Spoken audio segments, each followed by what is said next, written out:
আমি জানি তো, আমি বললাম না রাধে রাধে সকলকে, welcome to my new blog. আশা করি সকলে খুব ভালো আছে। সো হাই, আমি অনিন্দিতা। আজকে নিয়ে এসেছি আবারও একটা নতুন ব্লগ। আর আজকের ব্লগটা না খুব স্পেশাল হতে চলেছে, কারণ আজকে আমার বরের জন্মদিন, আর সেটা আজকে সেলিব্রেট করব রাত্রেবেলা। রাত্রেবেলা ঠিক তখন 11টা বেজে যাবে। আমি তোমাদেরকে বলি যে পুরো রাতটা স্পেশাল কি করে করব, তার জন্য সমস্তটা তোমাদের সাথে আমি এই ব্লগে শেয়ার করব। তোমরা পুরো ভিডিওটা দেখো, আশা করি তোমাদের খুব ভালো লাগবে ভিডিওটা, কারণ ভিডিওটা খুবই ইন্টারেস্টিং হতে চলেছে। আমি এখনো পর্যন্ত যেটা করেছি, আমি সকালে পুজো দিয়ে এসেছি, কেক নিয়ে এসেছি, আর ওই জন্য গিফট নিয়ে এসেছি।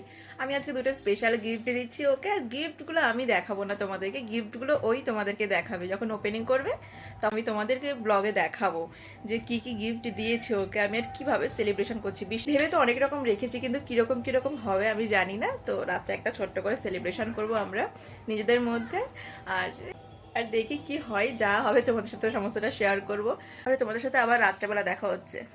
এখন আমার অবস্থাটা দেখো, মানে রান্নাবান্না সেরে এসছে, আর সমস্ত কিছু ডেকোরেশন আমি একা করিনি, দিদি সমেত করেছে ডেকোরেশন। আর মানে দারুণ ব্যাপার। আমি দেখাচ্ছি ওর জন্য কী কী গিফট এনেছি। আমি দেখাচ্ছি, গিফট দেখাবো না, আমি কটা গিফট এনেছি ওটাই দেখাবো। এখানে একটা আছে, এই একটা আছে, এই একটা আছে, দুটো গিফট আছে। আর এই দুটো না দারুণ, আমি পরে ও যখন ওপেনিং করবে তখন তোমরা দেখতে পারবে।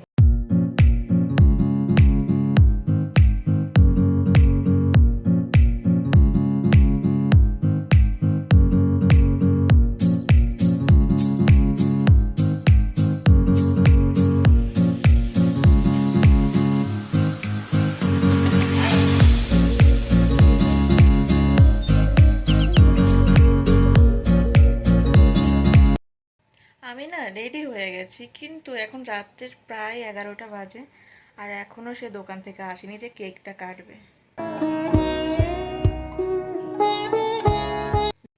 দেখি কতক্ষণে আসে।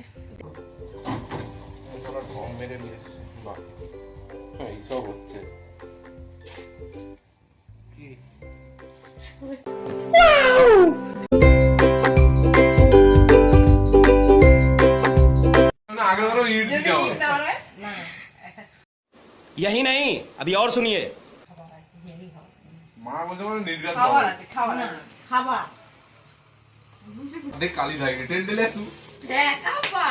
ये फंस गया।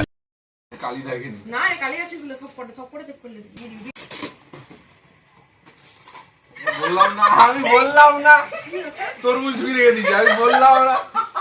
वाह दीदी, वाह दीदी। কে আসছে?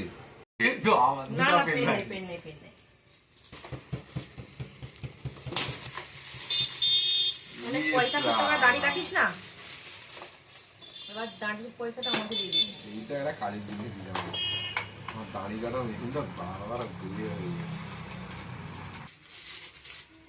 এটা কি হয়েছে?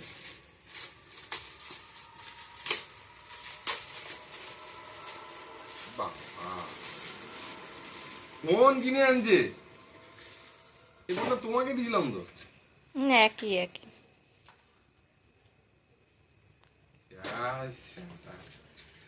এত ফোনটা আমাকে দিয়ে দিবি, 100% চার্জ করে দিয়েছি, ঠিক আছে? ভালো হয়েছে।